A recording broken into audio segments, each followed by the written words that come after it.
उसको हर विधा में हम तैयार करना आपके मित्र हैं पवन सिंह, बहुत सारे फिल्मों में आपने पवन सिंह के साथ हम्म। काम भी किया है। आपके मित्र जो है काराकाट से चुनाव लड़े, क्या उनको चुनाव लड़ना चाहिए था?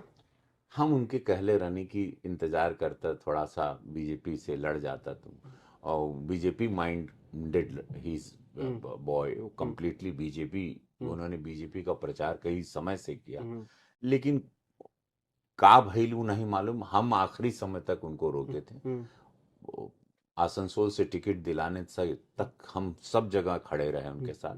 मेरा छोटे भाई हैं, मैं बहुत प्यार करता हूं उनको, करता रहूंगा, मैं उनकी आवाज का कायल हूं।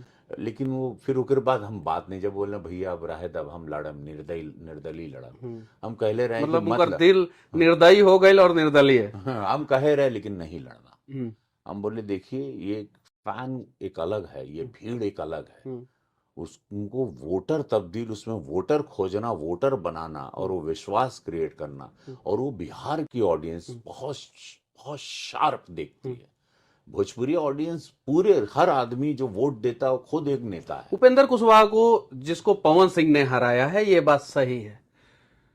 उपेंद्र कुशवाहा को इनाम मिलता है, राज्यसभा भेज दिया जाता है, पवन सिंह से बात क्यों नहीं किया जाता है? उपेंद्र कुशवाहा भारतीय जनता पार्टी के लिए ज्यादा काम किए हैं कि पवन सिंह? चलिए, उपेंद्र कुशवाहा तीसरे नंबर पे थे, पवन सिंह की वजह से हार गए।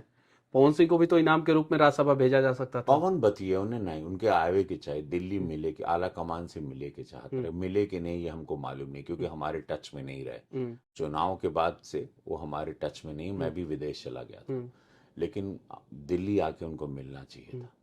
एक और